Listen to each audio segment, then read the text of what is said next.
Kembali Sapa Indonesia Malam, saudara, saya rangkum sedikit dari dua perbedaan pendapat antara Bung Mu'annas Alaidit dan Munfarid Gaban. Bung Mu'annas menyatakan bahwa ada unsur dugaan kebohongan pada isi pernyataan Twitter Farid Gaban yang mengatakan bahwa rakyat bantu rakyat, penguasa bantu pengusaha.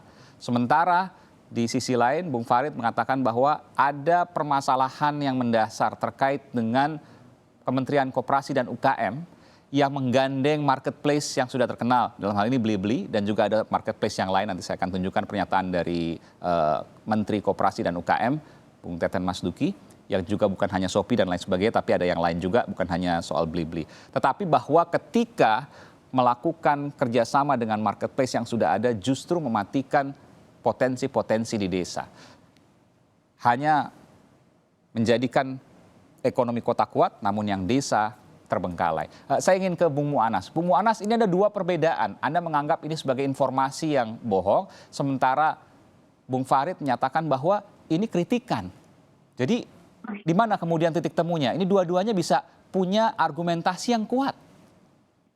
Iya, jadi kalau saya itu memang tidak ada jalan lain kecuali menyerahkan ke proses hukum untuk menentukan apakah itu kritik atau tuduhan. Kalau tanya Mas Farid ya mungkin dia beranggapan bahwa ini kritik. Kalau tanya saya ya saya beranggapan bahwa ini tuduhan. Yang menjadi persoalan saya fokus aja terhadap siapa yang dituduhkan? Karena tidak ada nama yang satupun dituduhkan di sini. Kebijakan yang kemudian dikritik? Loh, kalau Anda baca cuitannya, ya dia post konten itu kan memuat gambar dan caption, tulisan. Oke. Nah, kita bukan baru juga dalam dugaan tindak pidana ITE atau semacamnya itu, bukan hal baru. Cyber Indonesia itu sudah banyak laporan polisinya. Bahkan publik tahu soal itu. Dan banyak diuji juga ternyata apa yang kita laporkan banyak terbukti kok. Gitu. Nah, kontennya, saya fokus konten aja. Tulisan dan acara launching di tanggal 19 Desember itu yang dilakukan oleh Blibli dan Menko UKM. Nah, di dalam captionnya itu Mas Farid menulis, ya tadi saya bilang bahwa rakyat bantu rakyat, penguasa bantu pengusaha. Nah, kalau ini kan bisa aja Mas dipahami oleh orang, tulisan itu menyesatkan bahwa seolah-olah, ya kan, sama aja kita mau bilang bahwa jangan-jangan secara tidak langsung pemerintah nggak peduli sama rakyat, nggak mau bantu rakyat. Iya, pertanyaan saya kalau seandainya bicara soal pencemaran nama baik misalnya atau berita bohong, ya apa yang kemudian disampaikan, misal pencemaran nama baik, maka kan harus ada orang yang kemudian dituju, ada yang dirugikan. Nah begini Mas, ini juga banyak yang orang yang nggak paham soal proses hukum ya. Silakan. Harus dibedakan mana delik aduan dan bukan delik aduan Mas. Ya, bukan delik aduan itu siapapun boleh melaporkan. Betul, betul. Nah, kalau delik aduan harus korban. Jadi saya nggak bisa melaporkan Mas Farid dengan pencemaran nama baik atau betul, karena delik aduan atau fitnah, karena itu delik aduan. Betul. Tapi kalau kemudian berita bohong itu siapapun bisa Mas yang tahu soal informasi. Oke. Jadi contoh misalnya gitu ya. Ini contoh misalnya nih dalam kasus Buniani dan Ahok. Itu kan bukan Ahok yang melaporkan, saya yang melaporkan. Jadi Buniani itu dan itu kenapa bisa dilaporkan dan kemudian terbukti sudah ada pengadilannya? Ya karena jelas di situ bukan delik aduan, siapapun bisa melaporkan. Nah itu loh Mas. Nah kemudian nanti ya ini saya juga mau menyampaikan bahwa kapasitas saya ya melakukan somasi terhadap Mas Farid itu dalam kedudukan saya sebagai Ketua Umum Cyber Indonesia. Cyber, betul. Kalau bicara soal masalah berpihak kepada kepentingan publik, sama saya juga berpihak kepada kepentingan publik. Atas apa? Hak masyarakat untuk memperoleh informasi yang jernih dan benar. Jadi saya juga nggak mewakili penguasa atau mewakili Menko UKM dalam hal ini pemerintah ataupun pengusahanya. Karena kebebasan informasi dan internet tidak boleh juga jatuh ke tangan orang yang menyebarkan hoax, fitnah. Dan bagi mereka yang tidak bisa membedakan dari kritik dan tuduhan atau fitnah. Nah itu yang saya lihat dalam salah satu cuitannya Mas Farid soal tuduhan penguasa bantu pengusaha itu, ini bagi saya adalah terindikasi atau diduga menyebarkan berita bohong. Karena pada saat seperti saya katakan, pada saat dia dikejar soal masalah perjanjian, dia ternyata belum baca, bahkan minta di-share, bahkan kemudian balik bertanya. Nah ini menurut hukum, ini kan menjadi problem Mas. Saya nggak tahu dasarnya dia atau batu ujinya dia itu mengatakan bahwa informasinya akurat itu berdasarkan media atau apa, saya nggak paham. Nanti kan akan diuji mas semuanya. Oke, baik. Itu loh. Bung Farid, jadi bukan soal pencemaran nama baik, karena memang pencemaran nama baik harus delik aduan, harus ada yang melaporkan, tapi ini adalah berita bohong yang kemudian ditudingkan kepada Anda, yang kemudian dituliskan di Twitter. Anda yang menuliskan itu, nanti kita akan tayangkan apa yang kemudian dituliskan, dan itu kemudian dianggap sebagai berita bohong yang punya potensi pidana. Komentar Anda? Saya nggak mau mengomentari soal hukumnya ya, karena saya sudah menunjuk kuasa hukum ya, beberapa teman yang jadi kuasa hukum saya. Tapi intinya begini, kalau saya disebut menuduh, memfitnah atau menghasut dan macam, artinya kan semestinya juga ada orang yang marah ya tentang itu. Bukan pencemaran nama baik sekali lagi, Bung Farid, tapi ini merupakan berita bohong. Jadi tidak ada yang difitnah, tidak ada yang dirugikan, tetapi menyebarkan informasi yang bohong. Gini, kalau berita bohong itu kan ada dampaknya. Ya, kalau menurut saya ya. Tapi gini lah, saya nggak mau berdiskusi soal hukumnya karena saya sudah menuju apa ini. Tapi poin saya pertama begini, kritik saya ini adalah kritik kepada kebijakan publik. Ya. Dan Pak Teten itu nggak keberatan. Sorry, semestinya Pak Teten diajak bicara juga ya untuk menanggapi ini kalau memang. Tadi saya minta sebenarnya Kompas TV untuk wawancara beliau juga. Yeah. Tapi beliau juga sudah membuat beberapa pernyataan di media bahwa beliau tidak keberatan dengan kritik saya.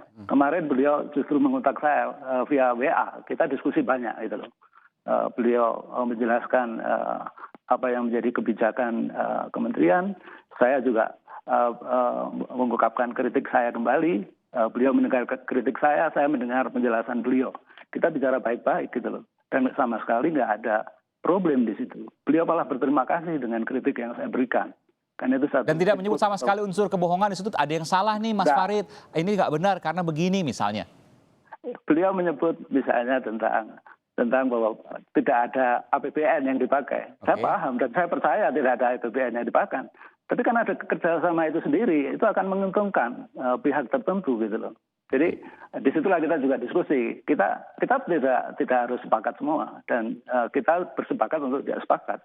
Tapi intinya apa? Intinya ini adalah bagian dari diskurs tentang kebijakan publik. Dan menurut saya layak untuk diperdebatkan secara luas. Ini bagian dari demokrasi.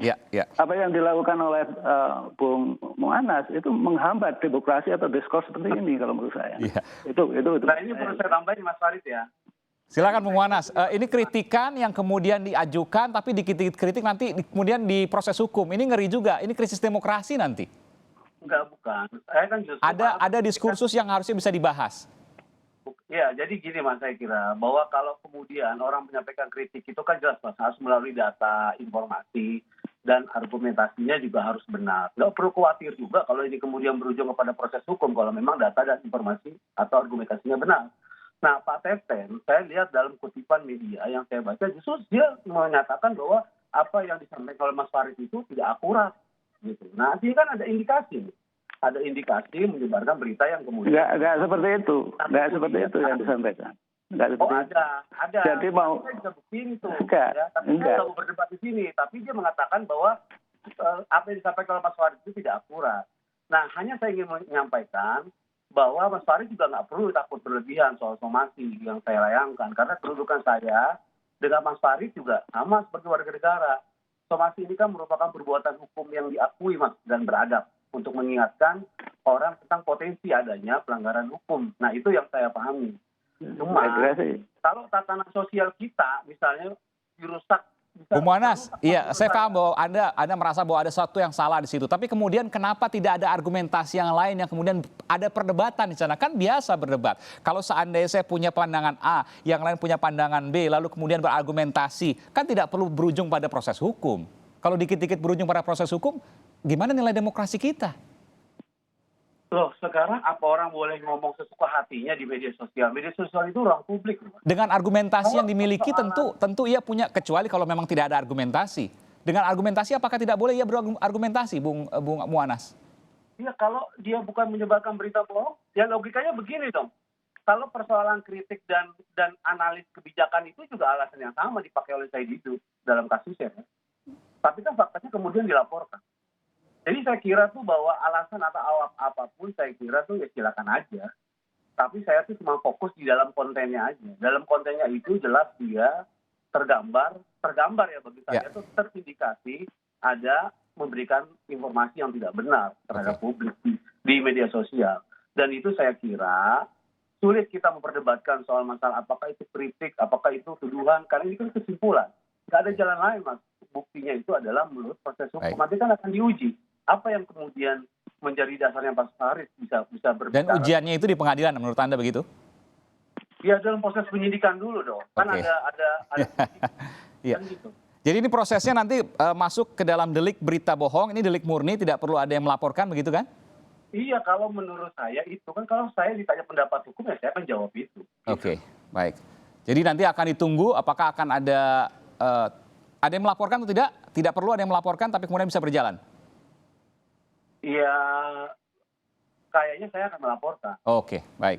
Jadi Bung Mu'annas nanti akan melaporkan terkait hal ini ya. Karena ini Anda sebutkan ini batas hari terakhir ya, hari Selasa 26 Mei 2020 hari ini. Kita akan lihat nanti perkembangannya. Terakhir Bung Farid Gaban, apa yang bisa Anda sampaikan terkait ini? Saya kira jelas tadi ya argumen saya ya, bahwa ini adalah diskusi kebijakan publik ya.